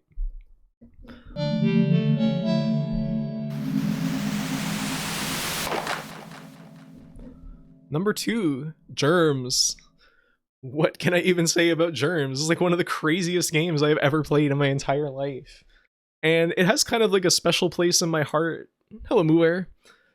For being like the first game that I really like played all the way through in Spanish, because it's the only translation that it had at the time that we played this. Which made me feel like proud of myself. Like I had played through most of Dragon Quest II in Spanish before on the Game Boy Color, but that game had pretty sparse text and wasn't quite as complicated. I don't think that it has English yet. I think someone's working on a translation though. Germs number 2. Yeah! This game was awesome. This is another game where it just feels like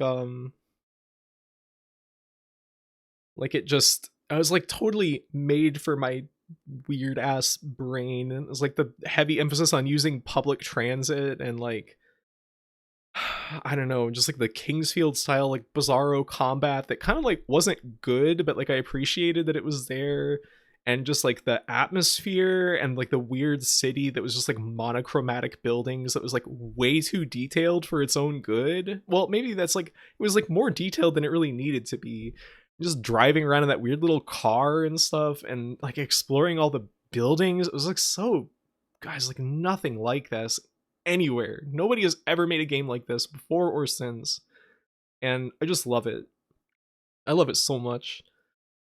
I remember you poisoning yourself by licking that dictionary. Was that Germs? I guess that was like when I first tried to play Germs like last year or something like that. Yeah, this was the game that actually pushed me to start like learning Spanish again so that I could play the game, because I didn't know if it was ever going to get a patch, and I was so enchanted by it that I was just like, I'm just going to fucking bulk max vocabulary and learn to play the game in Spanish. So yeah, and I feel like I can play games as long as I can like pause the text. I can usually understand like most text in games now, I feel like, if it's in Spanish.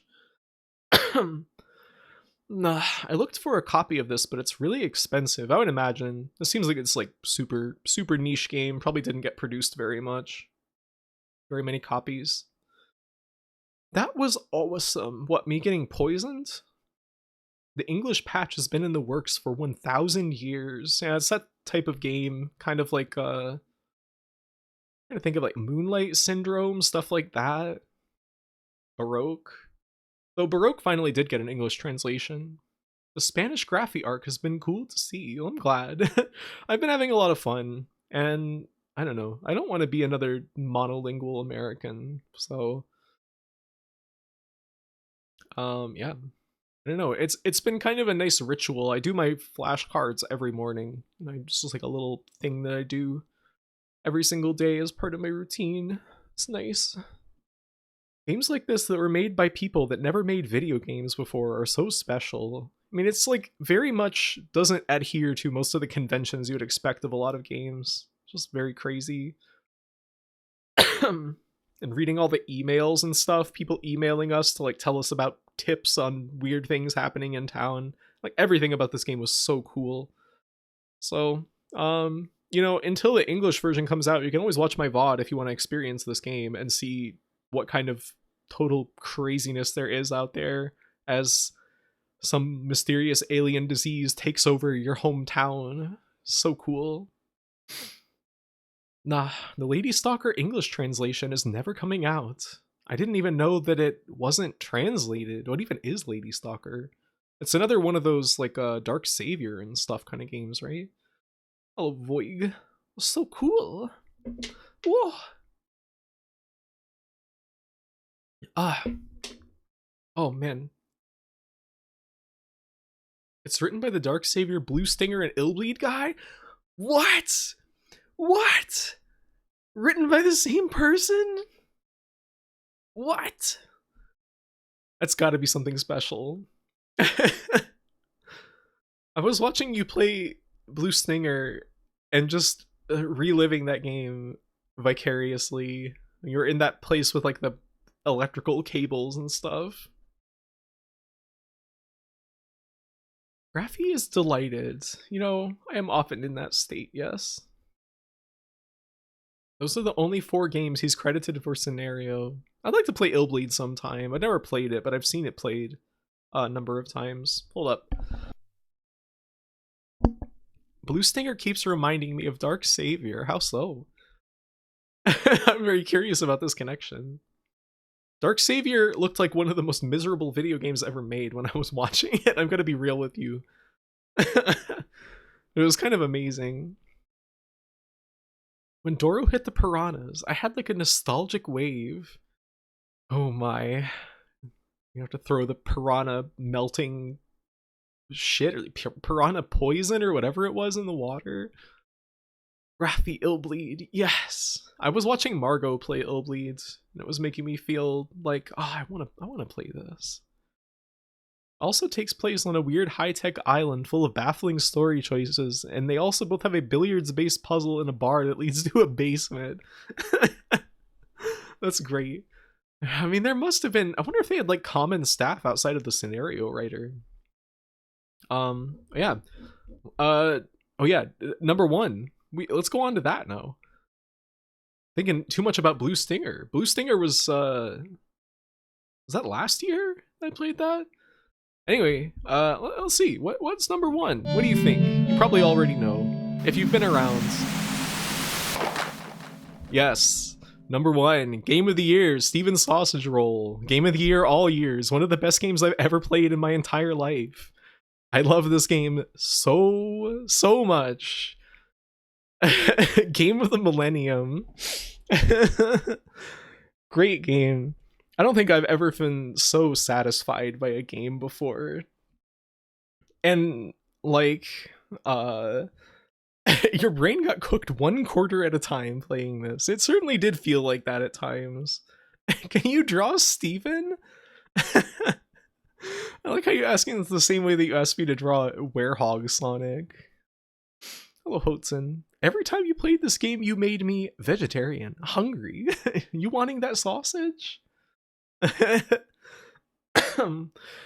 think this is basically a perfect game on basically every level. Like, the graphics I feel like are pretty functional, but like in terms of design, it doesn't get much better than this in terms of like puzzle games. And it's a very playful game that just really wants you to like mess around and try everything. Even if in the process you're kind of like losing your mind, it really wants to just like tickle you into discovering things that will absolutely blow your mind. And then you're going to have to use those mind-blowing discoveries over and over and in surprising ways to get further in the game.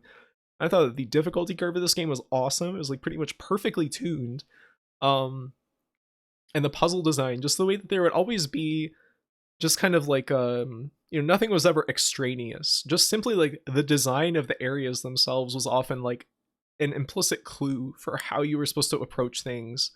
I thought it was just like so just like literally genius design.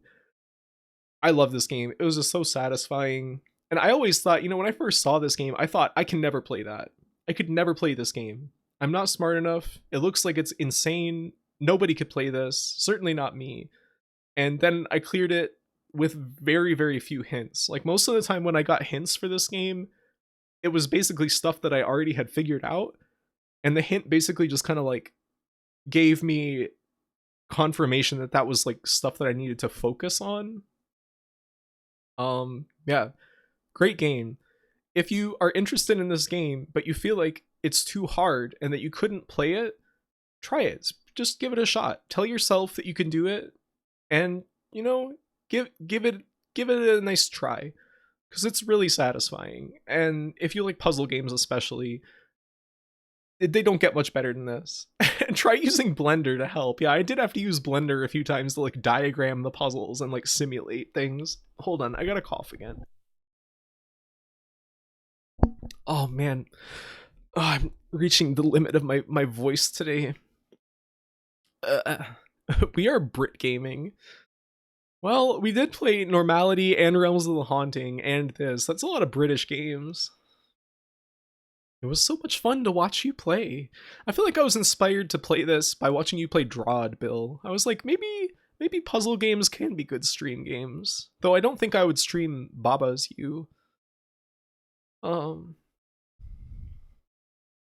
Using Blender to solve things reminded me of Castle Master again. That was a good game. Fucking... Did we play it on the Amiga? That game was crazy. Castle Master. This was an incredible stream game. I'm glad you thought so. I had a great time. I was really worried throughout that it was like not fun to watch, but it was nice to just have time put aside to like, poke and prod the puzzles. But how could Baba be me? Well, the answer may surprise you. Anyway, though, this is my number one for this year, game of the year, and easily like I said, one of the best games I've ever played. Like this is like a top 5 kind of game. There is Castle Master 2. I have been thinking about that. Just been kind of sitting on it. Considering, waiting for the day that it would be right, the right time. Now Sister into Sokoban. Well, okay, so the thing is, I want to be into Sokoban. I tried to play classic Sokoban, but I didn't find it very enjoyable. And I talked about this a little bit recently. I tried to play Void Stranger, which I had heard really good things about, and I liked what it was going for, but it wasn't what I wanted from a puzzle game at all. Like, what I really like about Baba Is You and Steven Sausage Roll is they have a playful approach to the puzzling, where you can retry infinite times. The game wants you to play, and it wants you to experiment, and it wants you to mess around and find interesting interactions or like surprising things about the mechanics. But Void Stranger, the way that it was designed is like you have lives. It's like a very like Adventures of Lolo style game where it's like you have lives and there's enemies in the levels. And like, I don't want that in a puzzle game, especially when you run out of lives.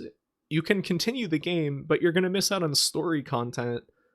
And if you decide not to continue the game after you lose all your lives, you have to start over from level 1.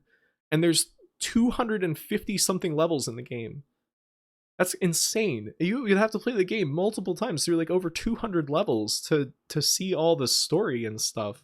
And it was like already, I got like 20 floors in, and it was like already getting so hard that I was just like kind of stressing out over the puzzles more than I was like approaching them as like a fun little experiment to solve. So I just couldn't get into it. There are really huge skips you're supposed to use. I feel like even given that, I would feel too. I don't know. It just. Mm, you're definitely supposed to play with continues on it first. I mean, even given that, I just kind of. I wasn't finding the puzzles very fun to solve. I don't know. It's not for me. I understand for the type of person that it's for, it's probably a good game, but it wasn't for me. I'm sorry to fans of Void Stranger, but I hope you still enjoy it. It sounds like the story is cool. I might just like read about the story and learn more. It sounds kind of cool. Or like watch a playthrough or something like that. Um, but yeah, that's my top 10 for this year. Uh, Fun year. It feels like I didn't play that many games, but I guess I did. But a lot of them were like really long or really short. It's kind of a weird year in general. But I had a nice one. I met some nice people. Met some of my friends in person, and it was nice. Um, had love, happy times, and schmiles. So I don't have high hopes for 2024. Uh, Not to get too into stuff like this, but I always get a little bit nervous in an election year because it's scary in the United States. But let's just hope for something good. Let's hope something good happens this next year. I hope something good happens to all of you, and hope that you all smile and have good luck in the next year. Um and yeah. um in spite of everything, we will have a good time once in a while. So I think that I'm at the limit of like how much I can talk like in stream mode where I'm like talking continuously. My throat is just not having it today. But my last uh thing, I want to give like a little shout out. This is something I would have worked in, but I didn't really uh have the time. But I've played a number of games from the VN Cup, which was kind of like a contest, or you could call it like a game jam or something like that, that happened last year and this year. There was just like a contest to make a visual novel with some like particular themes or whatever, like constraints. I don't really remember. But I've been playing a number of the games from like the top four and like the honorable mentions, and even some that didn't make it in there. And I've enjoyed pretty much all of them so far. I would recommend them. You should probably read the content warnings on them if you're going to, though. I put a link in the chat. I've been enjoying them, and most of them are nice and short. You can read most in like 1 or 2 sittings. And I don't know, like it's just such a testament to how much amazing art like a couple of people can make just like in under a year. That these are like so fascinating. These are just like small things made by people in their spare time or whatever, and like most of the ones that I've read, I was like completely glued to. Like it wasn't like some games where I'm like playing it and then I'm like kind of getting bored and like checking my phone or getting distracted. Like I almost never get distracted when I'm playing these because they're just so engrossing. Like I don't know, they're just like they have so much vital energy. Ugh. I love these atypical ones. A lot of them have really good art and good music. There's never been a better time for the OELVN. Original English language? Is that what that means? People are amazing, truly. Truly. Indie stuff has been my favorite experiences this year. There's a lot of good stuff out there. And, you know, even though I kind of like criticize them a lot, I really like playing Lunacid and Corn Kid 64. Um, I like those games a lot. I did have a lot of criticism for them, but I'm happy to play a nice indie game and see somebody's passion on display. It's wonderful. So, yeah, that's another year of awards down. And I suppose, we'll be going on to the next year tomorrow? Is that tomorrow that's happening? Let's get the music back. Just for a little outro. I can't last much longer, I'm sorry. I wish I could have played a game or something today, but I just can't. I can't sustain my talking anymore. I'm sorry. I guess some of you are probably already in the new year. Happy New Year to you. To our European sibs. I always have fun doing these. It seems kind of loud. I thought Cookie's Bustle was going to start playing. No! Happy New! Thank you for the year of streams, Graphy, and you as well. Thank you. Thank you to everybody who watched, everybody who lurked. Thank you for making it a nice year. Please wish me a Happy New Year in 49 minutes. Oh. Happy New Year from somewhere in Southeast Asia. And to you as well. And, yeah, I'm gonna go drink water. So, take care. Thanks for celebrating Year of the Rabbit. Rabbit. Yeah. Thank you for watching. I'll be back next weekend. We'll play more System Shock and Outcast. And hopefully have a nice year. Until next time, though, take care, everyone. And wait, I should see if anybody is online.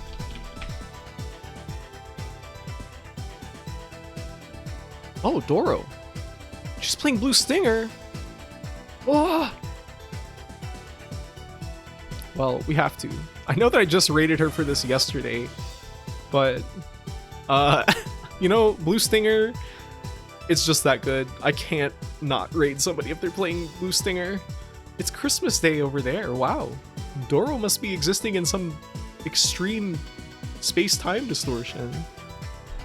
Anyway, raid Doro 3. Merry Christmas. Enjoy Blue Stinger. And yeah, have a great rest of your Sunday. Happy New Year. And take care. Until next time, everyone. But bye. Goodbye. Farewell.